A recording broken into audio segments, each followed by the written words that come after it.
नमस्ते। आप सभी का हमारे शो आपकी बात में स्वागत है। जैसा कि आप जानते हैं कि इस शो के माध्यम से हम भारत सरकार की जन कल्याणकारी योजनाओं पर चर्चा करते हैं। हम चाहते हैं कि सभी जागरूक बने और इन जन हितैषी स्कीमों का लाभ देश के सभी वंचित परिवारों तक पहुंचे और उनका जीवन स्तर सुधर सके। यह शो शुरू करने के पीछे हमारा यही उद्देश्य है। इस शो के जरिए हम सरकार की जन कल्याणकारी योजनाओं की पूरी जानकारी और उनके फायदे बताते हैं। इस शो में आज मैं उस क्रांतिकारी योजना पर चर्चा करूंगी जिसने भ्रूण हत्या, दहेज, उत्पीड़न या बाल विवाह जैसे महाभयानक कृत्यों पर अंकुश लगाया है और देश की हर बेटी के सुरक्षित और खुशहाल जीवन का मार्ग प्रशस्त किया। जी हाँ, हम बात कर रहे हैं बेटी बचाओ बेटी पढ़ाओ अभियान और सुकन्या समृद्धि योजना की, जो अब जन आंदोलन के रूप में तब्दील हो गया है। लेकिन इन पर चर्चा करने से पहले मैं आपको कुछ बातें कहना चाहूँगी। दशपुत्र समाकन्या, दशपुत्र पर वध्ययन, यत्फल लभते मरते, यस्तलभ्य कन्या एक। भारत भूमि में एक अति संपन्न एवं श्रद्धादूत संस्कृति जीवित है। भारत की सामाजिक व्यवस्था धार्मिक मान्यता की नींव पर बनी है तथा इस नींव के ऊपर संस्कार मूल्यों का मंडन हुआ है। शक्ति, ज्ञान, संपत्ति एवं सुखाकारी का स्रोत नारी है। हिंदू शास्त्रों के अनुसार ऐसे लाभ देवी माता के दर्शन में उपलब्ध होते हैं। माता दुर्गा शक्ति स्वरूप पूजी जाती है। माता लक्ष्मी संपत्ति तथा सुखाकारी का प्रतीक है। देवी सरस्वती शाश्वत ज्ञान रूप है। देवी स्त्रीत्व का प्रतीक है और यही कारण है कि भारत भूमि पर सदियों से नारी शक्ति की अर्चना होती है। परंतु मुगल आक्रमण के परिणाम रूप इस्लामिक प्रभाव के आगमन के कारण स्त्री के महत्ता में कमी आई। बेटी का जन्म भार रूप लगने लगा। समाज दहेज तथा बाल विवाह जैसे दूषणों का शिकार बन गया। नतीजन स्त्री भ्रूण हत्या की अवैध तथा प्रारंभ हुई। बेटी का जन्म अशुभ माना जाने लगा। हरियाणा, बिहार, राजस्थान एवं उत्तर प्रदेश में नवजात कन्या की क्रूरता से हत्या की जाती थी। स्वतंत्रता के पूर्व के भारत की यह अवस्था थी। अंग्रेज राज के अंतिम दशकों में भी भारत की महत्तम प्रजा ग्रामीण इलाकों में बसती थी और उनके पास शिक्षण व्यवस्था का अभाव था। पर अत्यंत दुखदायक सत्य है कि स्वतंत्रता के 6 दशकों के बाद भी इस अवस्था में कोई बदलाव नहीं आया। नैसर्गिक जाति परिमाण, जिसे नेचुरल सेक्स रेशियो कहा जाता है, वह 2011 की जनगणना पर आधारित 103 से 107 पुत्र प्रति 100 पुत्री होता था। महाराष्ट्र 118 पुत्र प्रति 100 पुत्री, हरियाणा 120 पुत्र प्रति 100 पुत्री और जम्मू कश्मीर में 116 पुत्र प्रति 100 पुत्री। एक प्रचलित मान्यता थी कि स्त्री भ्रूण हत्या ग्रामीण विस्तारों की प्रवृत्ति है, पर यह सरासर गलतफहमी थी। 1991, 2001 एवं 2011 की जनगणना के आधार पर यह जाहिर हुआ था कि शहरी इलाकों में भी यह दूषण भारी मात्रा में प्रचलित था। 1994 में बने pre conception and pre Nuttall diagnostic technique act PCPNDT के तहत गर्भावस्था के दौरान लिंग परीक्षण को अवैध बनाया गया था, पर तब की सरकारों की निष्क्रियता के कारण ऐसा महत्व का कायदा कागज पर ही रह गया था। उसके अमलीकरण में जरूरी सज्जता का अभाव था। हमारे प्रधानमंत्री जी जब गुजरात के मुख्यमंत्री थे, तब भी उन्होंने कन्या भ्रूण हत्या को रोकने और कन्या शिक्षण में अप्रतिम कार्य किया था। कन्या शिक्षण की महत्तम बढ़ाने के लिए कन्या केलवनी यात्रा की शुरुआत की थी, जिसके अंतर्गत हर साल जून महीने में नए शिक्षण वर्ष के आदि बालिका के शालीय जीवन की शुरुआत का ढोल नगाड़ों के साथ उत्सव मनाया जाता था और उसमें मुख्यमंत्री, सहमंत्रीगण तथा शासकीय अधिकारीगण सम्मिलित होते थे। इस यात्रा के प्रभाव से बालिका के शिक्षण का महत्व बढ़ा था। मोदी जी ने मुख्यमंत्री काल के दौरान मिले सारे भेंट सौगातों की नीलामी करके यह सारी रकम कन्या शिक्षण के लिए दे दी थी।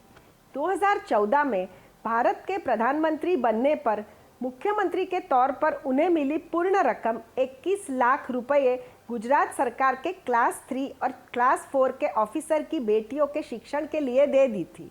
इसी ध्येय को आगे लेके जाते हुए प्रधानमंत्री जी ने 22 जनवरी 2015 को हरियाणा के पानीपत से बेटी बचाओ बेटी पढ़ाओ के जन आंदोलन की शुरुआत की। यह पहल बाल विकास मंत्रालय एवं मानव संसाधन विकास मंत्रालय का संयुक्त कदम है। इस महत्वाकांक्षी योजना के मुख्य पहलू लैंगिक समानता के विषय में बृहद जानकारी, शिक्षण तथा रोजगार में लैंगिक भेदभाव का निषेध, दहेज की प्रथा को निस्तानाबूद करना, महिला शिक्षण को प्रधानता, बाल विवाह का निषेध और सबसे अधिकतर बेटी के प्रति स्नेह को प्रज्वलित करना है।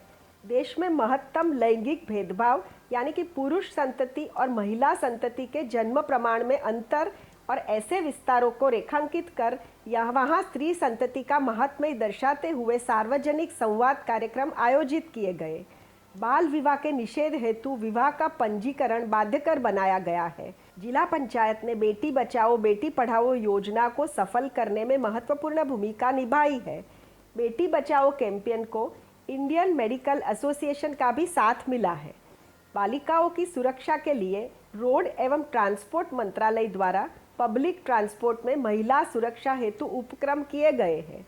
गुजरात के मुख्यमंत्री काल के दौरान बेटी बचाओ भ्रूण हत्या निवारण के लिए मोदी जी द्वारा उठाए गए प्रशंसनीय पहल को देश के अलग अलग प्रदेश राज्यों ने भी अपनाया है।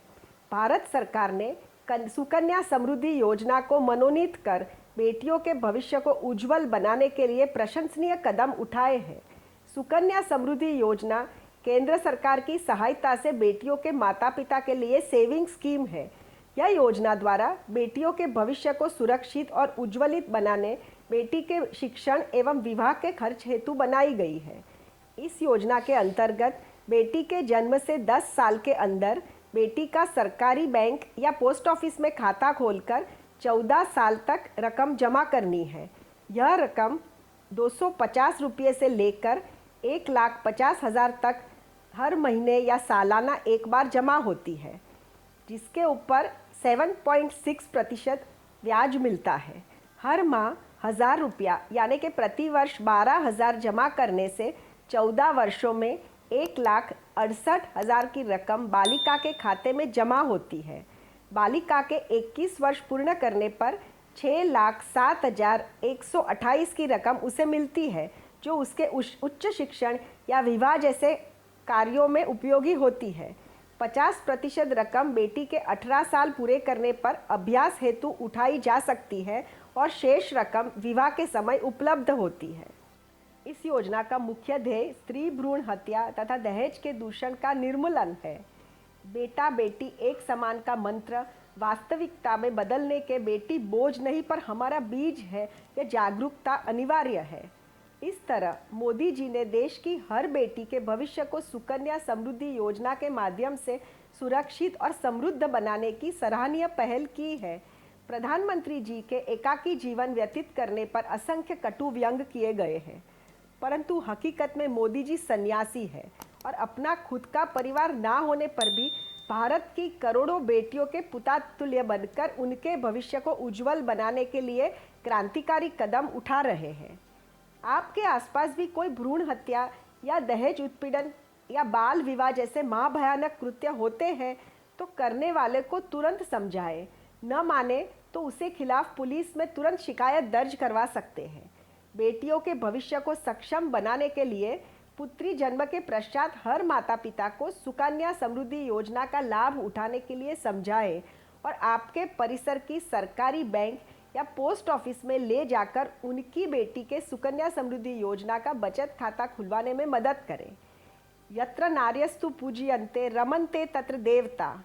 ईश्वर वही प्रसन्न रहते हैं जहाँ स्त्री की पूजा होती है। निर्दोष बेटी की हत्या क्यों? उनके होठों के स्मित में ही जीवन की सार्थकता है। इस शो के माध्यम से मैं आपको बेटी बचाओ बेटी पढ़ाओ अभियान के कुछ लाभार्थियों से मिलवाने जा रही हूँ। आइए उनसे जानते हैं कि उनका अनुभव कैसा रहा और सरकार की योजना से उन्हें क्या लाभ प्राप्त हुए और किस तरह उनके जीवन में बदलाव आया है। माझं नाव किरण सुंदरलाल लिजाई, राहणार अर्नाळा बंदरपाडा, तालुका वसई, जिल्हा पालघर येथील स्थानिक रहिवासी आहे. ही माझी मिसेस मिताली किरण लिजाई आणि माझी मुलगी हंसिका किरण लिजाई.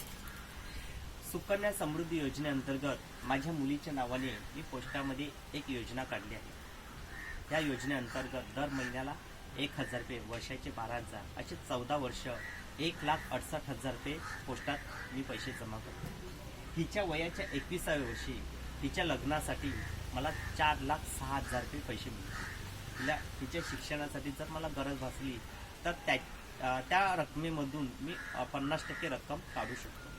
सुकन्या समृद्धी योजनेअंतर्गत माझ्या मुलीच्या भविष्याची आता मला चिंता राहिली नाही, कारण ह्या योजनेअंतर्गत तिच्या लग्नाचं, तिच्या शिक्षणाची जबाबदारी देखील आता पूर्ण झालेली आहे. भारताचे पंतप्रधान माननीय नरेंद्र मोदी साहेब यांनी एवढी चांगली योजना काढली आणि माझ्या मुलीचं भविष्य चांगलं केलं, त्याबद्दल मी त्यांचे आभार मानतोय. ನಮಸ್ಕಾರ, ನನ್ನ ಹೆಸರು ರಶ್ಮಿ ಅಂತ ಹೇಳ್ಬಿಟ್ಟು ನಾನು ಬ್ಯಾಂಗ್ಳೂರಿಂದ ರಾಜರಾಜೇಶ್ವರಿ ನಗರ ಕ್ಷೇತ್ರದಿಂದ ಮಾತಾಡ್ತಾ ಇರೋದು. ನನ್ನ ಮಗಳಿಗೆ ಸುಕನ್ಯಾ ಸಮೃದ್ಧಿ ಯೋಜನೆದು ಪೋಸ್ಟ್ ಆಫೀಸಲ್ಲಿ ಮಾಡಿಸಿದ್ದೀನಿ. ಇವ್ರು ನರೇಂದ್ರ ಮೋದಿ ಅವರಿಗೆ ತುಂಬ ಧನ್ಯವಾದಗಳು. ಈ ಥರದೊಂದು ಯೋಜನೆ ಕೊಟ್ಟಿರೋದ್ರಿಂದ ತುಂಬ ಹೆಣ್ಮಕ್ಳುಗಳಿಗೆ, ಪೋಷಕರುಗಳಿಗೆ ತುಂಬ ಹೆಲ್ಪ್ ಆಗ್ತಾ ಇದೆ. ಅದಕ್ಕೆ ಅವರಿಗೆ ವಂದನೆಗಳನ್ನ ಹೇಳ್ತೀನಿ.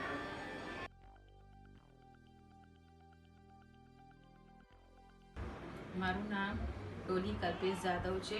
હું માંજલપુર બરોડા ખાતે રહું છું. આપણા દેશના વડાપ્રધાન શ્રી નરેન્દ્રભાઈ મોદીએ ઘણી બધી યોજનાઓ કાઢેલી છે.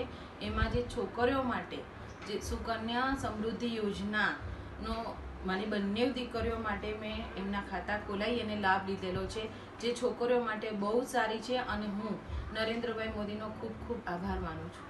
उम्मीद है आपको मेरा यह शो पसंद आया होगा. मैं चाहती हूँ कि आप सभी तक यह वीडियो पहुँचाकर सरकार की जन कल्याण योजनाओं के बारे में पूरे देश में सभी को जागरूक करें, ताकि हर गरीब इन योजनाओं का लाभ उठाकर अपना जीवन सुधार सके. अगले शो में हम आपसे सरकार की दूसरी जनहितैषी योजना के बारे में चर्चा करेंगे. वंदे मातरम.